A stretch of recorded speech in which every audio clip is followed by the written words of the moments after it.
નમસ્કાર મિત્રો, વિડીયોમાં તમારું ફરી સ્વાગત છે। વાત કરવામાં આવે તો લોકસભાની ચૂંટણી આવી રહી છે, એમાં સામે સામે જંગ થવાની છે। બીજેપીમાં કોણ હશે અને કોંગ્રેસમાં કોણ હશે, એમાં વાત કરવામાં આવે તો હવે એકદમ પિક્ચર ક્લીન થઈ ગયું છે।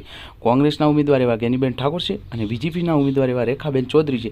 વાત કરવામાં આવે તો હવે ગેનીબેન ઠાકોર શું કહેવા માંગે છે, પહેલાં એ આપણે સાંભળી છે। નમસ્કાર, વિષ્ણુ ઓફિશિયલ ન્યૂઝમાં તમારું સ્વાગત છે। હવે વિડીયોની શરૂઆત કરવા જઈ રહ્યા છે, પહેલાં સાંભળી લો ગેનીબેન ઠાકોર શું કહે છે, પછી શરૂઆત।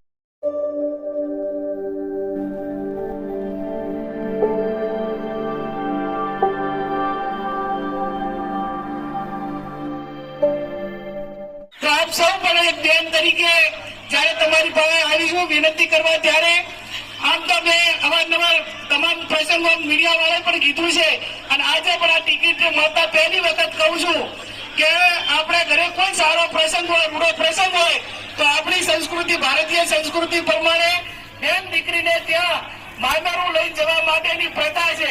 તો આજે આ મારા ઘરે આજે ચરોતર ગામથી એની શરૂઆત થઈ છે અને ચરોતર ગામના દર્શન કર્યા છે। આજુબાજુના ગામોની વિશેષ ફરજ થાય છે કે ટિકિટ મળ્યા પછી પહેલી વખત અહીંયા ધોળેશ્વર મહાદેવના દર્શન કર્યા છે અને આપ સૌના આશીર્વાદ માંગ્યા છે। ત્યારે સૌથી સારામાં સારું ઘરે ઘરે મામેરું એ ચરોતરના તમામ સમાજો સાથે મળી અને મારે હીરા નથી જોતા, માણેક નથી જોતા, પૈસા નથી જોતા, મિલકત નથી જોતી, પણ એક તમારું મામેરામાં મત માંગુ છું, એક વોટ માંગુ। હા દોસ્તો, ગેનીબેન ઠાકોરનો તો પ્રચાર ખૂબ જ જોરદારથી ચાલી રહ્યો છે। એમાં વાત કરવામાં આવે તો રેખાબેન હજી ચૌધરી ક્યાંય પણ દેખાણા નથી। એટલામાં વાત કરવામાં આવે તો કોંગ્રેસના એવા ગેનીબેન ઠાકોર તેમના ખુદના ઉપર નિર્ભર છે અને રેખાબેન બીજેપીની ઉપર નિર્ભર છે। કોંગ્રેસમાં એવા બનાસકાંઠાના બેન ગેનીબેન ઠાકોર ભારી પડશે કે બીજેપીના એવા રેખાબેન ચૌધરી ભારી પડશે, જાણીશું કે કોણ ભારી પડશે। તમારી રાય શું છે એ કોમેન્ટમાં મને જણાવજો। હા દોસ્તો, એના પહેલાં જો તમે ચેનલમાં નવા હો તો ચેનલને સબસ્ક્રાઈબ કરી દેજો, લાઇક કરજો, શેર કરજો, કોમેન્ટમાં તમારી શું રાય છે એ મને જણાવજો।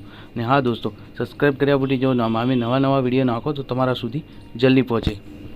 હા દોસ્તો, બનાસકાંઠાની અંદર બીજેપીમાં એવા રેખાબેન ચૌધરી ઉમેદવાર તરીકે નામ સામે આવ્યું છે અને કોંગ્રેસમાં ગેનીબેન ઠાકોર ઉમેદવાર તરીકે નામ સામે આવ્યું છે।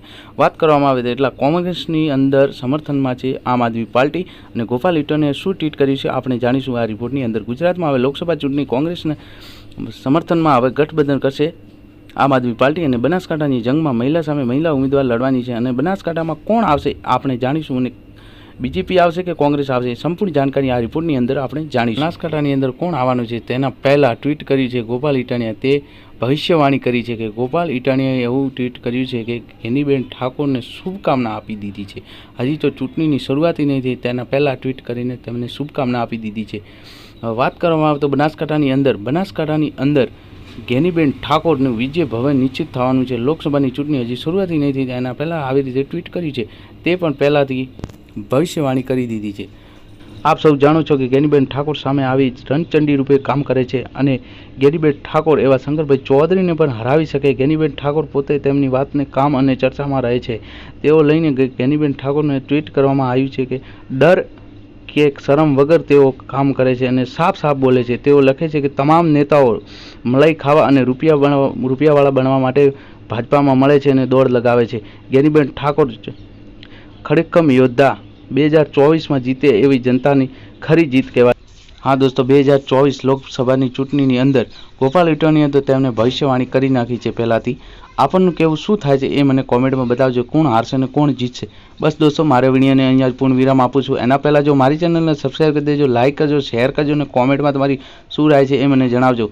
જય હિન્દ, જય ભારત, જય ગરવીર ગુજરાત। મળીએ છીએ એક નવા વિડીયોની સાથે। બસ મારી વાણીને અહીંયા જ પૂર્ણ વિરામ આપું છું।